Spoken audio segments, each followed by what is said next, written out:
पूर्व मंत्री और कांग्रेसी नेता हर्ष महाजन द्वारा कांग्रेस छोड़ने के बाद चंबा की राजनीति में भूचाल सा आ गया है।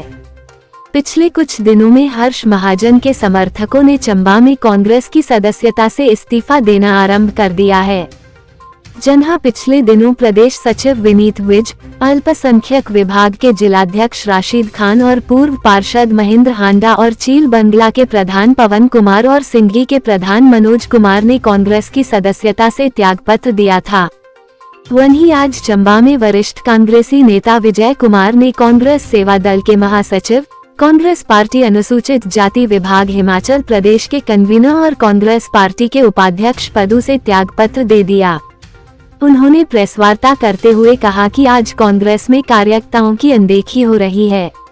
कांग्रेस के वरिष्ठ नेताओं और प्रधानों को पार्टी का कोई सहयोग नहीं मिल रहा है। चाटुकार और चापलूस लोगों का राज है, जिससे नाराज होकर वह पार्टी को छोड़ रहे हैं।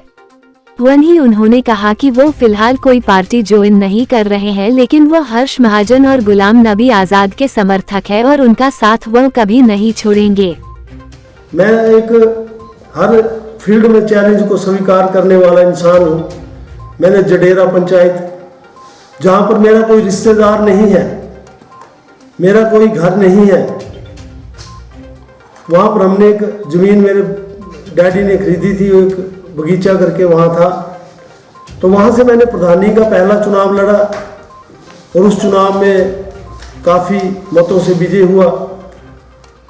और आप भाइयों की प्रेरणा से, आप सबके सहयोग से लगातार मैं वहाँ मेहनत करता रहा। मेरी वाइफ जिला परिषद की मेंबर रही।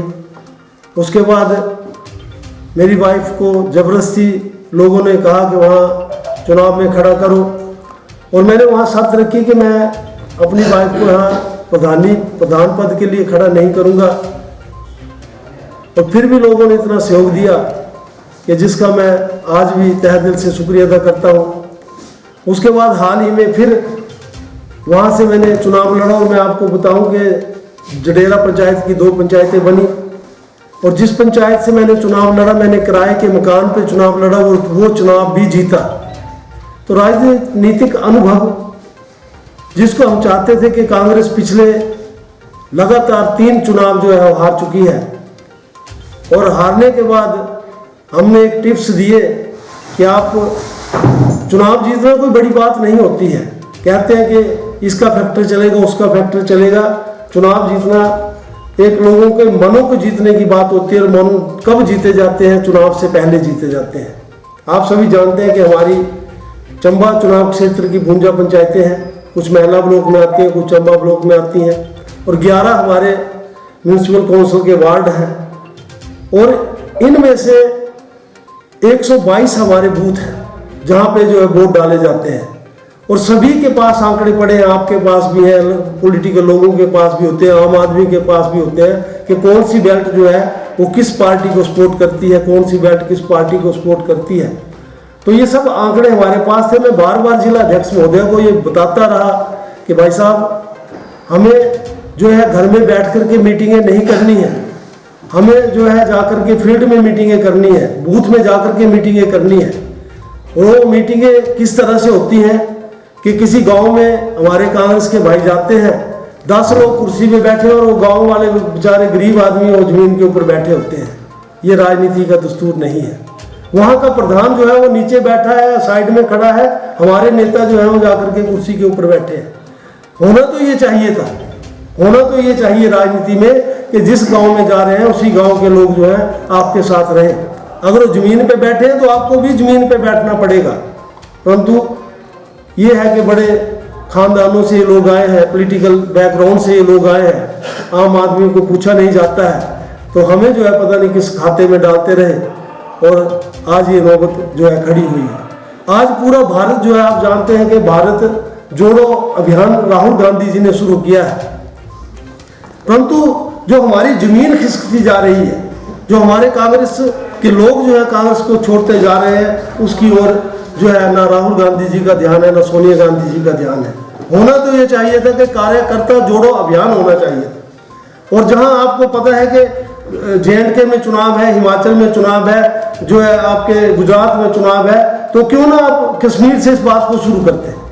और एक सबसे बड़े नेता, हमारे बहुत सारे नेता जो है कपिल सिब्बल जी, माधवराज सिंधिया जी के बेटे, बहुत सारे लोग जो है बीजेपी में गए, परंतु इसका असर जो है चंबा में नजर नहीं आया। जब गुलाम नबी आजाद जी जो है वो जिन्होंने राजनीति छोड़ी, आप जानते हैं कि पूरे भारत में वो एक मोहम्मदन समाज के रोल मॉडल है, उनको फॉलो करते हैं लोग। और आपको ये भी बता दूं कि चंबा में उनकी बहुत सारी रिश्तेदारियां हैं। कांग्रेस ने ये भी नहीं सोचा कि ये जो है इन्होंने दूसरी पार्टी बना ली है, अब इस भरपाई को हम कैसे करेंगे। और हाल ही में जो हर्ष महाजन जी ने जो है, आपको पता है कि कांग्रेस को छोड़ा है, जिस इंसान ने लगातार, जिनके पिता राजनीति में रहे, मंत्री रहे, उसके बाद उनके स्वर्गवास हुआ, स्वर्गवास के बाद उन्होंने एनयूएसआई से जो है अपना राजनीतिक जीवन शुरू किया। पूरे देश में पहला आदमी होगा जिसने 10 साल से ऊपर का समय जो है युवा कांग्रेस में लगाया। कौन जानता था चंबा में हर्ष महाजन को? जब 1992 में हर्ष महाजन जी चंबा आए तो आप जानते हैं कि बड़े बड़े धुरंधर लीडर जो है वो हार गए। और एक ये भी इतिहास होगा कि उस इंसान ने 3 इलेक्शन लड़े और तीनों इलेक्शन अलग अलग कैंडिडेट से लड़े, क्योंकि बीजेपी के पास कोई कैंडिडेट देने के लिए उनके पास नहीं होता था। और जब हमारे ही लोग, कांग्रेस के लोग, जब उन्हें आंख दिखाने लगे कि हम आजाद हो खड़े हो जाएंगे, ऐसा करेंगे वैसा करेंगे, तो हर्ष महाजन जी ने राजनीति ग्राउंड छोड़ी कि ठीक है भाई आप इलेक्शन लड़ो। ये मैं आपको अंदर की बात बता रहा हूं कि आप इलेक्शन लड़ो। और 3 बार जो है इलेक्शन लड़े गए और तीनों बार हार। और इस बार क्या हुआ, राजा वीरभद्र सिंह ने, आप जानते हैं कि राजा वीरभद्र सिंह के कट्टर जो है विरोधी शुरू में हर्ष महाजन जी रहे हैं, परंतु हर्ष महाजन जी की कार्यशैली को देखते हुए राजा वीरभद्र सिंह ने उन्हें अपने नजदीक रखा, पॉलिटिकल एडवाइजर बना करके उन्हें रखा, पूरी जिम्मेवारियां उन्हें दी। और आप जानते हैं कि 3 बार जो है विधायक, मंत्री और पार्लियामेंट सेक्रेटरी, और उसके बाद जो है हमारे इसके चेयरमैन रहे कोऑपरेटिव बैंक के। आज चंबा चुनाव क्षेत्र में हजारों लोग उनके जो है लगाए हुए सरकारी सेक्टर में सरकारी नौकरियां कर रहे हैं। और आप उसको अंदाजा अगर लगा लें कि एक एक परिवार का एक एक सदस्य अगर उसके साथ जुड़ जाएगा तो कितने जो है वोट होते हैं। पार्टी ने ये भी नहीं सोचा। हर्ष महाजन की लड़ाई क्या रही वहां पर? यही लड़ाई रही कि सभी आप मुख्यमंत्री बन रहे हैं और भाजपा के लोग जो है आपके ऊपर टिचकरियां करते हैं, आपके ऊपर जो है कमेंट्स करते हैं। तो सबसे पहले हमें विधायक बनना जरूरी है, हमें जीतना जरूरी है। जब हम विधायक बनेंगे तो उसके बाद आगे निर्णय होगा, परंतु उस बात को नहीं माना गया। और मैं एक बात और बता दूं कि टिकटें तो हम खरीद करके किसी के प्रभाव से, किसी को डरा करके ले सकते हैं, परंतु जनता की अदालत में जो है जीत हासिल करना बहुत कठिन है। तो गुलाम नबी जी आजाद जी का जो है इफेक्ट चंबा की कम से कम 3 चुनाव क्षेत्रों पर पड़ेगा, वो आप सभी जानते हैं, रिश्तेदारियों के कारण। और जो हर्ष महाजन ने दुखी मन से दुखी होकर के जो अपना जो है दूसरा रास्ता चुना है, उसके लिए हम नहीं, मतलब उनका अपना निजी मामला है, परंतु जो उन्होंने किया है तो उससे क्या असर पड़ेगा वो भी आप सभी जानते हैं। मैं ना ठेकेदार रहा हूँ, ना मैंने कोई सप्लाई ऑर्डर लिए हैं, ना मैंने अपने राजनीतिक कैरियर में अपने बच्चों को किसी सरकारी सेक्टर में नौकरी दिलाई है। मैं एक सच्चा भक्त कांग्रेस का था, सच्चे भक्त तरीके से हमने कांग्रेस को सही दिशा देने का प्रयास किया, परंतु आज हमारी नहीं मानी जा रही है। इस कारण मैं जो तीनों मेरे पद है, मैं तीनों पदों से आज रिजाइन दे रहा हूँ। और अगला आपका ये क्वेश्चन भी रहेगा कि आप किस पार्टी में जाएंगे, तो मैं आपको ये भी बता दूं मैं किसी पार्टी में नहीं जाऊँ। मैंने समाज सेवा सामाजिक संगठनों से शुरू की थी, मैंने समाज सेवा अपने आत्मविश्वास के साथ शुरू की थी, मैंने समाज सेवा में निरंकारी मिशन का एक अनुयायी रहा हूँ, उनसे प्रेरणा लेकर के मैंने शुरू की थी। और आज भी उसी रास्ते पर चल करके, चाहे कोई संगठन की जरूरत होगी, चाहे किसी समाज को मेरी जरूरत होगी, चाहे किसी क्या बोलते हैं पर्टिकुलर इंसान को मेरी जरूरत होगी, मैं उनके साथ हमेशा खड़ा रहूंगा। रही हर्ष महाजन जी की बात, तो हर्ष महाजन जी को मैं ये बात कहता हूं कि पार्टी विशेष को ना देख करके, अगर वो चंबा से चुनाव लड़ेंगे तो भी मैं उनके साथ रहूंगा, अगर वो कहीं बाहर से चुनाव लड़ेंगे तो भी उनके साथ रहूंगा, अगर वो नहीं चुनाव लड़ेंगे तो भी मैं उनके साथ रहूंगा और गुलाम नबी आजाद जी के साथ रहूंगा। क्योंकि मेरी राजनीति जो है उसमें मुस्लिम समाज का मुझे जो है उठाने में बहुत बड़ा योगदान है, गुज्जर समाज का मुझे उठाने में बहुत बड़ा योगदान है। तो मैं गुलाम नबी आज़ाद जी के साथ भी रहूँगा, उन मुस्लिम भाइयों की वजह से और उन गुज्जर भाइयों की वजह से। बाकी मैं अपने समाज के लिए और पूरे मानव समाज के लिए काम करूँगा। कांग्रेस के खिलाफ बगावत की है? खिलाफ बगावत नहीं है। और मैं एक बात और बोल दूं कि मैं भगवान से, ईश्वर से प्रार्थना करता हूं कि ईश्वर जो कांग्रेस के जो भी हमारे नेता आज बने हुए हैं उनको ईश्वर सद्बुद्धि दे कि कांग्रेस का इतिहास क्या है, कांग्रेस का संविधान क्या है, उस संविधान को पढ़े और उस इतिहास को पढ़े।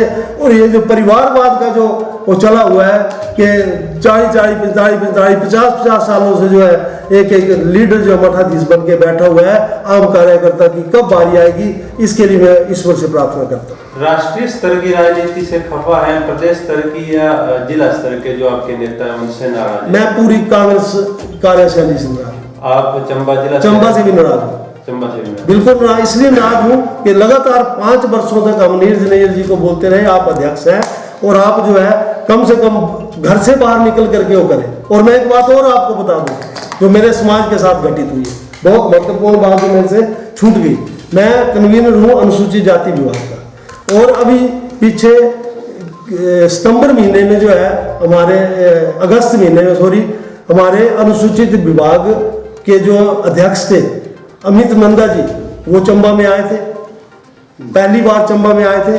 और आने के बाद नीरज नैयर जी ने और कांग्रेस के किसी भी नेता ने उनसे बात करना भी जायज नहीं समझा, और उसे हमें मजबूर होकर के उनका प्रोग्राम चुराहा आरक्षित सीट में रिजर्व कंस्टिट्यूंसी में करवाना पड़ा, और जबकि उस टाइम भारी बारिशें थी और मेरा समाज उस कारण भी आहत है। उसके बाद सेवा दल में मैं हूँ, जागो हिमाचल सद्भावना यात्रा शुरू हुई, सेवा दल ने शुरू की, और 5 सितंबर को जो वो यात्रा जो है चंबा में एंटर की। ठीक है, पठानिया जी ने उनका स्वागत किया तुनोटी में, मैं उनका धन्यवाद करता हूँ। कंवर ठाकुर जी ने उनका स्वागत किया बनीखेत में, मैं उनका धन्यवाद करता हूँ। अब 30 लोग वो रात दिन कंटिन्यू चले हुए थे, वो कहाँ रहेंगे, कहाँ सोएंगे, कहाँ क्या खाएंगे, किसके पास जाएंगे, नीरज नैयर जी ने वो बात भी नहीं पूछी, और मुझे मजबूर होकर के वो अपने उसमें घर में उनको रखना पड़ा 30 लोगों को।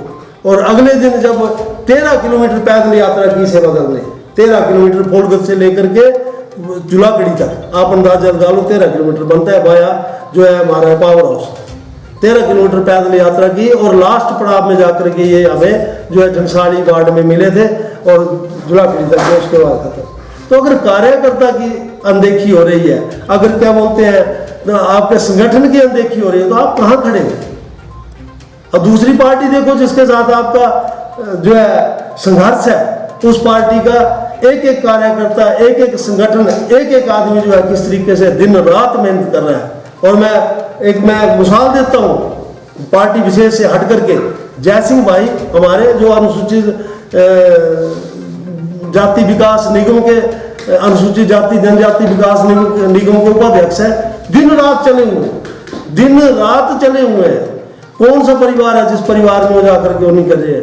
तो आप उससे भी सीख नहीं ले रहे हैं क्या? वो एमएलए बनने के लिए लड़ रहे हैं, परंतु अपनी पार्टी के लिए लड़ रहे हैं। हमारे पार्टी में सिर्फ ओहदेदार हैं, उनके पीछे फौज कोई नहीं। 19 संगठन है, फ्रंटल ऑर्गेनाइजेशन हमारे, एक एक अध्यक्ष जरूर है पर अध्यक्ष के पीछे कोई नहीं। महिला कांग्रेस की हालत देखो, इतनी बुरी हालत है जितना साफ कोई नहीं।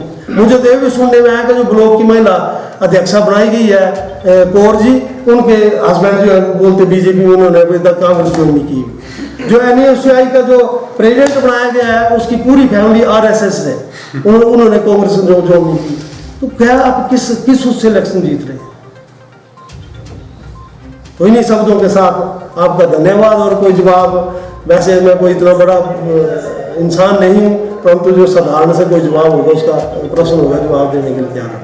अब दुखी है कि खुश हैं? आप चेहरे पर जो दिख रहा है। मैं दुखी नहीं हूँ, मैं अपने आप संतोष, मैं बोझ से उतर गया, क्योंकि एक जिम्मेवारी होती है। जो घर डूबेगा ये इन लोगों को फर्क नहीं पड़ता है, ये अपनी प्रॉपर्टी बेच दें, क्योंकि इनके बाप दादों ने राजनीति में कमाई हुई है। हम तो वो इंसान है कि दिन में हम जो है कुआं खोदते हैं और रात को उससे पानी पीते हैं, हम वो इंसान है। आज हजारों रुपए के कर्जे हमारे सिर के ऊपर है, और कोई राजनीति में कोई माई का लाल बोल दे कि विजय कुमार ने ये बेनिफिट लिया है। अब कई लोग दोस्त मुझे फोन कर रहे हैं कि राजनीति में आपको ये कर दिया। क्या कर दिया भाई? बोला जी डायरेक्टर बना दिया। मैं कह यार जो मेरा फर्ज था उसको किसने देखा, मैं डायरेक्टर के काबिल नहीं था, मैं तो अगर चेयरमैन भी बना देते आप तो वो मेरे लिए कम था, क्योंकि आपने वो उतनी मेहनत की है। आपने क्या किया है, आपको तो बड़ी बड़ी विरासत मिली है। और मैं एक बात और बता दूं, अनुसूचित जाति समाज का चंबा कॉन्स्टिट्यूंसी में 24,500 वोट है, और विजय कुमार साथ किसी को लेकर नहीं चलता, विजय कुमार को लोग फॉलो करते हैं। और दूसरी तरफ देखें जो मुस्लिम समाज है, आज बताओ मेरे को कौन सा मुस्लिम भाई मेरा जो है कांग्रेस की किसी बड़े ओहदे के ऊपर है, वो यदि वो क्या बोलते हैं माइनॉरिटी के अध्यक्ष बना दिया तो उसमें बंद है। स्टेट में कितने लोग हैं, जिले में कितने लोग हैं, और बड़े ओहदों के ऊपर कितने लोग हैं। और एक बात और बता दूं, हमारे परिवारी आए, उनके पास टाइम ही नहीं है लोगों के साथ मिलने के लिए, कोई टाइम नहीं उनके पास। वो आते 2 मिनट यहाँ यहीं बैठे थे, चलो चलो चलो चलो, टाइम नहीं है, टाइम नहीं है, टाइम। यार क्या आप ऑब्जर्व करने आ रहे हैं, आप ऑब्जर्वर हो, कमरे में बैठ के ऑब्जर्व तो नहीं कर सकते हो। 80-85% जनता हमारी जो है गांव में रहती है, वहां गए आप नहीं गए। तो मैं आज अपने आप को बड़ा सुरखरू महसूस कर रहा हूं कि मैं अपनी जिम्मेवारी, क्योंकि जिम्मेवारी ही होती है, और हमने जिम्मेवारी को जिम्मेवारी समझ के निभाया है। अब मैं एक आम इंसान बन करके जिस तरह पहले जन सेवा करता था उसी तरह करता रहूंगा।